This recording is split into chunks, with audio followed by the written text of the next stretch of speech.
नमस्कार दोस्तों तुरंत इस वीडियो को लाइक कर दें ताकि वो निवेशक जो आरबीएल बैंक में निवेशित हैं या निवेश की सोच रहे हैं यूट्यूब उनको भी ये वीडियो रेकमेंड करे। सो प्लीज़ वीडियो को तुरंत लाइक कर दें और इसी प्रकार के स्टॉक स्पेसिफिक एनालिसिस के लिए मोरलेस 10-12 मिनट्स का रहता है दोस्तों। अगर आप चाहते हैं आपके नोटिफिकेशन बार पे आए तो सब्सक्राइब का बटन दबा के ऑल नोटिफिकेशन दबा दीजिएगा। किसी स्टॉक्स में अगर आपको चर्चा करानी है तो कमेंट बॉक्स में बताइएगा। और इसी के तहत आरबीएल बैंक इसके ऊपर बहुत ही ज़्यादा कमेंट आ रहे थे, पिछले काफ़ी समय से आ रहे थे एक्चुअली, बट मुझे ये अभी समय बहुत ज़्यादा आते दिखाई दिए और लोगों का कहना था कि भाई इस वीडियो को ना अभी नहीं तो कभी नहीं के थंबनेल से बनाइएगा। और देखिए इससे पहले मैंने आईपीएल अपोलो लिमिटेड के ऊपर वीडियो बनाया था, अभी नहीं तो कभी नहीं में, और जैसे ही वीडियो बनाया स्टॉक कहाँ से कहाँ पहुँच गया है हम सबको पता है, ठीक है। तो अब आरबीएल बैंक में क्या करना है, लेकिन याद रखिएगा बैंक्स में अभी आप निवेश कर रहे हैं फ्रेश, थोड़ा सा क्रिटिकल हो सकता है स्पेशली आरबीएल बैंक के लिए। आपको तमाम चीज़ों के ऊपर जानकारी दूंगा दोस्तों, वीडियो को अंत तक ज़रूर देखिएगा। स्पीड को भले ही तेज कर लें या थोड़े टुकड़ों में देखें, लेकिन पूरा ज़रूर देखिएगा क्योंकि आरबीएल बैंक एक बहुत ही ट्रिकी पाथ में है। अगर यहाँ चीज़ें थोड़ी ठीक होती हैं तो जो आप कह सकते हैं जो बड़े बड़े एनालिस्ट या ब्रोकरेज हाउस हैं स्टॉक में 300 रुपये के आसपास अपना टारगेट दे रहे हैं। तो सीधा लेके चलता हूँ मैं एनालिसिस की तरफ। देखिए फटाफट देखेंगे सबसे पहले यहाँ पे इन्वेस्टर प्रेजेंटेशन से ऑपरेटिंग परफॉर्मेंस इंप्रूव कैसे हो रही है। देखिए नेट इंटरेस्ट इनकम में 20% का जंप है year on year to 1700 crore. Net interest margin 5.67 में ही है, इसके ऊपर अलग से बात करेंगे नेट मार्जिन के ऊपर। अदर इनकम में 18% का जंप है। ऑपरेटिंग प्रॉफिट 33% बढ़ा है year on year. Net profit में 29% की जंप है और आरओई इस प्रकार के हैं। रिटेल लेड ग्रोथ ये एक पॉजिटिव साइन है। एडवांसेस में 19% ग्रोथ है। रिटेल एडवांस में 31%, एडवांस इतना और रिटेल एडवांस 31%। होलसेल एडवांसेस में 2% की जंप है। तो जो रिटेल लेड ग्रोथ है वो मुझे बहुत अच्छी लगती है, खासकर इस प्रकार के बैंकों के लिए। कमर्शियल बैंकिंग आप कह सकते हैं कॉर्पोरेट और एसएमई में ग्रो फास्टर एट 25%। तो ओवरऑल जो होलसेल बैंकिंग है उसमें एमएसएमई उसमें सबसे ज़्यादा बढ़ोतरी हुई है। रिटेल डिपॉजिट में देखेंगे तो ओवरऑल डिपॉजिट में 18% का जंप है ईयर ऑन ईयर बेसिस पे। ओके, ग्रेनुअल डिपॉजिट यानी वो डिपॉजिट जो 3 करोड़ से कम रहते हैं उसमें 25% जंप आया टू 49,980 करोड़ रुपीस, ठीक है। और ये क्या account for 49.3 of total deposits. Okay, तो ग्रेनुअल डिपॉजिट में देखेंगे एक बढ़ोतरी है। कैपिटल लेवल्स इसके ऊपर ना बाकी में हम आगे चल के चर्चा करेंगे अच्छे तरीके से। अभी यहाँ देख लें कि जो एसेट क्वालिटी है, ग्रॉस एनपीए डाउन हुआ है 53 बेसिस पॉइंट पे year on year to 2.69%। Net NPA down हुआ है 26 basis point year on year, ठीक है। अब चलते हैं एक एक करके। ये की मैट्रिसेस हैं स्केल के ऊपर, आप इसे पॉज करके पढ़ना चाहे पढ़ सकते हैं, हम लोग ऑलमोस्ट चीज़ें कवर कर चुके हैं। ओके, अब आगे देखिए इनकी ग्रोथ यहाँ पे मैं थोड़ा तुरंत दिखाना चाहूँगा। देखिए ये जो ब्लू दिख रहा है आपको, वहाँ ब्रांच है, वहाँ एटीएम्स हैं और वहाँ आप कह सकते हैं एक प्रकार से बीसी ब्रांचेस हैं। क्या है आपको थोड़ी देर में आगे पता चलेंगी। ओके, देखिए ये पूरा का पूरा सेक्शन यहाँ पर आप देखिए, ठीक है, तमाम जगहों पे। और भारत के वो स्टेट्स जो बहुत ज़्यादा आगे हैं आप देखें यहाँ पे, तो महाराष्ट्र यहाँ पे सबसे ज़्यादा है इनका, ठीक है। कर्नाटक और तमिलनाडु ये देखिए, ये जो पूरा है ना आप कह सकते हैं इस सेक्टर में काफ़ी शानदार है। अभी ओनली ब्रांच और एटीएम आप देखेंगे तो ये आप देखिए आंध्र में है, ये आंध्र और तेलंगाना में। ओके, तो ये इस प्रकार के फैली चीज़, और जो हरे दिख रहे हैं ना आपको ओनली बीसी है ये, ठीक है, बीसीज है। और आप देखें यहाँ पे अगर चैनल ब्रेकअप आप देखेंगे तो ये टच पॉइंट्स में बात की जा रही है, branches, metro including gift city, इस प्रकार की चीज़ें हैं। ओके, अब आगे बढ़ते हैं। ये क्रेडिट कार्ड को लेकर के चर्चा कही जा रही है, आगे चल के इसमें और अच्छे से करेंगे, लेकिन क्विक एनालिसिस आपको लेना चाहते हैं आप दे सकते हैं। देखिए ये आरबीएल की ग्रोथ है, ठीक है, 1 साल पहले की और ये मई इस बार की। यहाँ आप देखेंगे कि 15% की ग्रोथ दिखाई आरबीएल ने, जबकि इंडस्ट्री ने 18% की। तो क्रेडिट कार्ड में थोड़ा स्लो डाउन आप कह सकते हैं, लेकिन एक अच्छी खबर आई थी कि आरबीएल बैंक अपना जो को ब्रांडेड क्रेडिट कार्ड है उसे बंद नहीं कर रहा, उसे चला के रखेगा। ओके, स्पेंस में आप देखेंगे ये एक अच्छी खबर है भाई साहब, जो आरबीएल की ग्रोथ है वो 24% रही है, जबकि इंडस्ट्री की 70% रही है। एडवांसेस में 24% का जंप है, यहाँ 26% ऑलमोस्ट फ्लैटिश है, ठीक है। अब आप देखेंगे यहाँ आगे इसकी क्रेडिट कार्ड में आगे चर्चा करेंगे बहुत अच्छे तरीके से।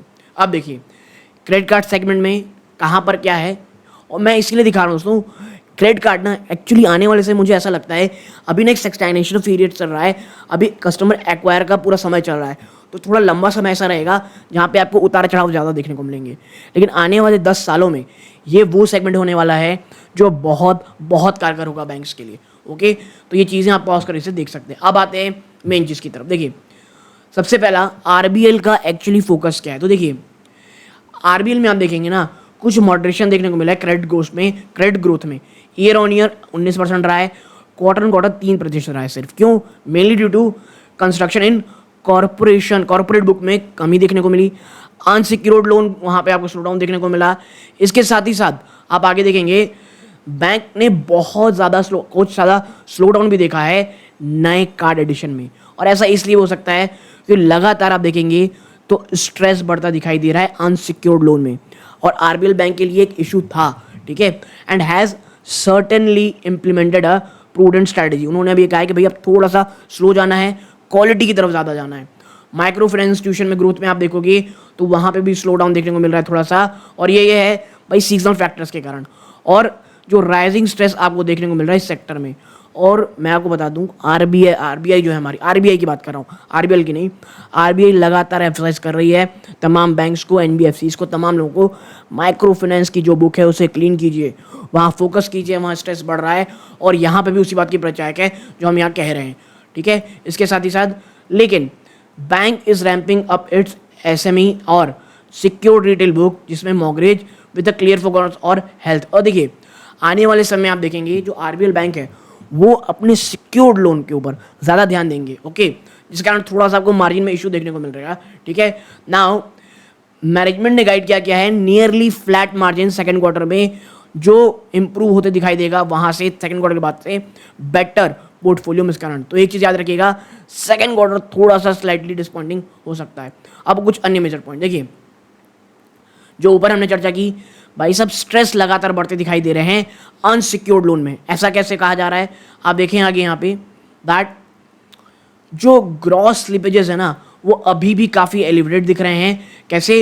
एट 7.2 बिलियन रुपीस, और ये 3.3% है ओवरऑल लोन का, और given elevated stress from the card book, ठीक है, क्रेडिट कार्ड का बुक है उसके कारण स्ट्रेस आ रहा है, और सीजनल रहा, इसके साथ साथ इलेक्शन भी इस बार रहे, और एमएफआई सेगमेंट में जो लगातार प्रॉब्लम चल रही है। तो देखिए, क्रेडिट कार्ड का इशू, इलेक्शन और एमएफआई में प्रॉब्लम, ये तीनों मिला करके ना आरबीएल को एक बहुत ज़्यादा स्ट्रेस दे रहे थे, and this led to a break in the declining GNPA ratio trend.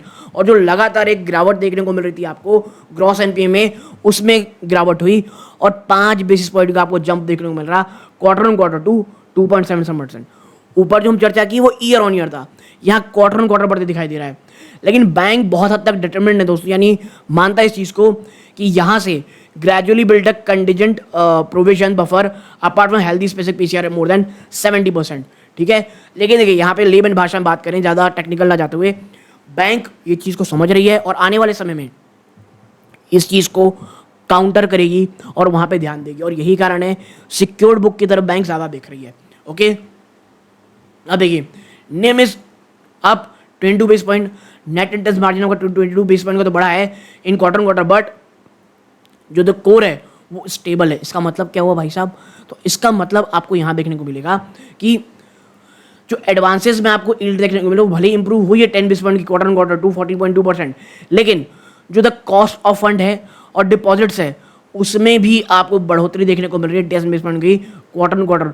और भाई साहब, ये जो कॉस्ट ऑफ फंड है ना, ये बहुत ज़्यादा सिरदर्द देखने को मिल रहा है। इसके साथ ही साथ जो आप देख रहे होंगे अक्सर बहुत ज़्यादा वीडियो मिल रहे हैं, डिपॉजिट क्रंच अब तक के इतिहास के सबसे बुरे दौर से गुजर रहा है भारतीय बैंकिंग सिस्टम डिपॉजिट क्रंच को लेकर के। और due to interest on IT refund, income tax refund, reported net interest margin, माफ कीजिएगा आईटी रिटर्न रिफंड है ये, जो नेट इंटरेस्ट मार्जिन में 22 बेस पॉइंट का जंप आया है टू 5.67%। और बैंक एक्सपेक्ट कर रहा है कि जो उनका कोर नेट इंटरेस्ट मार्जिन है वो क्वार्टर 2 में स्टेबल रहेगा, बढ़ेगा नहीं, with improving disbursement in high yield in microfinance institutes और कार्ड्स में। इसके साथ ही साथ नेट इंटरेस्ट मार्जिन भी आपको यहाँ पे थोड़ा अपटिक देखने को मिलेगा सेकेंड हाफ 2025 के अंत तक। और we are building in 17% CAGR in net interest income for financial 24 to 26 के अंत तक। इसके साथ ही साथ मैं आपको बता दूं, the bank is running at a tight ship on opex. ये क्या होता है? ऑपरेटिंग एक्सपेंसेस में बहुत ही ज़्यादा बैंक टाइट चल रहा है, यानी उसको कैसे करके थोड़ा रोका जा रहा है, लेकिन वो लगातार बढ़ते दिखाई दे रहा है। देखिए, despite additional 6.6 billion rupees opex due to migration of, क्यों भैया? Due to migration of card collection, operation जो ऑपरेटिंग एक्सपेंस का ग्रोथ है was well contained at 4% quarter on quarter and 13% year on year. Now operating expense should also see some benefit from a rising share of in house sourcing. अच्छी चीज़ ये है कि in house यानी bank से ही आप कह सकते हैं आपको सोर्सिंग देखने को मिलेगी कार्ड्स की, तो वहाँ से काफ़ी हद तक कुछ जो खर्चे हैं वो कम होते आपको दिखाई देंगे। अब आते हैं मेन चीज़ों के ऊपर, वो है कॉन्फ्रेंस कॉल की हाईलाइट्स। वो क्या? देखिए, एडवांसेस को लेकर के बैंक क्या कह रही है? वो कहती है जो स्मॉल टिकट हाउसिंग है और बिजनेस लोन है वो पर मंथ 1 बिलियन रुपीज़ को टच कर चुका है। गोल्ड, यूज कार्ड और टू व्हीलर की जो ग्रोथ है वो स्लो देखने को मिल रही है, but expected due to initial teething issues that have been solved. Now the bank should see strong growth in these segment financial 25। ये जो आप ऐसा गोल्ड है, टू व्हीलर ग्रोथ है, वहाँ पर आपको फाइनेंशियल 25 में ग्रोथ देखने को मिलेगी, ऐसा मैनेजमेंट कह रही है। ओके, ट्रैक्टर बिजनेस ने इस बार लॉस किया है फाइनेंशियल 23 में, और कुछ हद तक स्मॉल प्रॉफिट आपको 2024 में देखने को मिला था। 2023 2 साल पहले पिछला जो क्वार्टर गया मार्च में, वहाँ पर थोड़ा स्मॉल प्रॉफिट आया है, लेकिन इस बार जिस प्रकार की बरसात हुई है, मुझे ये लगता है जो ट्रैक्टर बिजनेस है ना फाइनेंशियल 25 में कुछ हद तक सरप्राइज करने वाला है, और इसकी चर्चा कोई नहीं कर रहा है। ठीक है, और बैंक ने मेंशन किया, मुझे अच्छा लगा। आगे आप देखेंगे क्रेडिट कार्ड को लेकर के, देखिए फाइनेंशियल 24 में जो बैंक ओरिजिनेटेड क्रेडिट कार्ड थे वो 2.3 मिलियन थे। ठीक है, लगभग 23 लाख कह सकते हैं कार्ड आप। जो आरबीएल और Bajaj Finserv limited crow brand है, ये इंपॉर्टेंट पार्टनरशिप है इस बैंक के लिए और काफ़ी हद तक फ्रूटफुल भी रही है दोनों के लिए। However the bank intend to reduce dependency due to derisking strategy. ठीक है, लेकिन बैंक ये तो कह रहा है कि डी रिस्किंग स्ट्रैटेजी अपनाएगी, लेकिन डी रिस्किंग स्ट्रैटेजी डिपेंडेंस कम करेगी, बंद नहीं करेगी, इस चीज़ को याद रखिएगा। ठीक है, आगे हम बढ़ते हैं। ये उतना चीज़ें नहीं है, हाँ ये ज़रूर चीज़ है, the focus is on increasing the number of active cards. Active card के नंबर बढ़ाने हैं और इंक्रीजिंग ओवरऑल स्पेंडिंग को बढ़ाना है। इसके साथ ही साथ क्रॉस सेलिंग और अप सेलिंग ऑफ कस्टमर भी आपको बढ़ते हुए दिखाई देंगे। ओके, अब माइक्रो फाइनेंस जो बहुत ज़्यादा इंपॉर्टेंट है आरबीएल जैसे बैंक के लिए, यहाँ पे आप पाएंगे बिजनेस स्टेबल रहा है 2024 में। यहाँ पे bank has seen disruption in some geographies but recovered well. लेकिन देखिए, जो ये चुनाव का महीना गया ना, उसके बाद बहुत सारी प्रॉब्लम्स ऑटोमेटिकली आपको सॉल्व होती दिखाई देंगी। ठीक है, आप यहाँ देखेंगे तो मार्च 2024 और अप्रैल 2024 के बीच दोस्तों बैंक ने काफ़ी अच्छी इंप्रूवमेंट देखी है कलेक्शंस में। ठीक है, तो ये इस प्रकार की चीज़ें आपको देखने को मिलेगी। ये जो एवरेज कलेक्शन एफिशिएंसी दोस्तों किस रेंज में नहीं है? 99.4 to 99.5 and it is great. Okay, तो ये चीज़ें हो गई। अब नियर टू मिड टर्म का ऑब्जेक्टिव क्या है आरबीएल बैंक का? देखिए, क्रेडिट ग्रोथ को मेंटेन रखना है 20% की, और रिटेल में ज़्यादा फोकस रहेगा। ओके, ग्रैनुअल डिपॉजिट जो है वो ओवरऑल डिपॉजिट ग्रोथ को आउटपेस करने वाली बात करेंगे, यानी 3 करोड़ से नीचे के डिपॉजिट्स। ऑपरेटिंग एक्सपेंस जो है दोस्तों आप देखेंगे वो 10 से 15% ईयर ऑन बेसिस पे बढ़ते दिखाई देंगे। प्रॉफिटेबिलिटी इंप्रूव करनी है और एसेट क्वालिटी को मेंटेन करना है। ओके, अब अगर आप देखोगे कि डिजिटल प्लेटफॉर्म को इंप्रूव करना है नो डाउट, और क्रॉस सेलिंग को। देखिए, सबसे बड़ी बात, जो बिग शार्क इन्वेस्टर हैं आरबीएल में, वो कौन कौन है? मॉर्गन स्टैनली एशिया 2% रखता है, बिरला ग्रुप का 1.7% स्टेक है, और पीआई अपॉर्चुनिटी फंड का 1.5%, जब मैं वीडियो बना रहा हूँ। अब अगर आप देखना चाहते हैं कि वो सपोर्ट और रेजिस्टेंस कौन सा, देखिए पिछले महीने की जो ट्रेडिंग हुई है उसके ऐसे प्राइस रेंज अगर आप देखेंगे क्लासिक के हिसाब से, पहला सपोर्ट 218 है। ठीक है, इसके ऊपर चला गया है। दूसरा सपोर्ट 201 रुपये है। 205 से ही आरबीएल बैंक ऊपर गया है, और इसीलिए मैं कह रहा हूँ 205 के आसपास ग्रेड स्टॉक। आरबीएल जिस लेवल में भी ट्रेड कर रहा है वो भी बहुत अच्छा है। अगर आपका रिस्क फैक्टर थोड़ा सा मीडियम के आसपास भी है तो भी। थर्ड सपोर्ट है दोस्तों 174.9590, ऑलमोस्ट 175 रुपये का। फिबोनाची के हिसाब से 227 का सपोर्ट है, इसके तो नीचे अभी ट्रेड कर रहा है दोस्तों, 217 रुपये है। ठीक है, और उसके बाद 201 रुपये है। यहाँ पे आप देखेंगे पहला सपोर्ट 231, 227 और 223, इन तीनों के ही नीचे ट्रेड कर रहा है। रेजिस्टेंस अगर आपको देखना है क्लासिक के हिसाब से तो 261 रुपये है, ठीक है। इसके तो अभी काफ़ी नीचे ट्रेड चल रहा है। आप यहाँ ये महीने भर की बात हो रही है, अभी न्यूट्रल है ट्रेंड दोस्तों मंथली के हिसाब से, और मूविंग एवरेज क्रॉस ओवर में बुलिश है। EMA आप देखोगे 240 के नीचे ट्रेड कर रहा है एक्सपेंशियल मूविंग एवरेज के, और 10 के भी नीचे ट्रेड कर रहा है, 20 के भी नीचे ये ट्रेड कर रहा है अभी।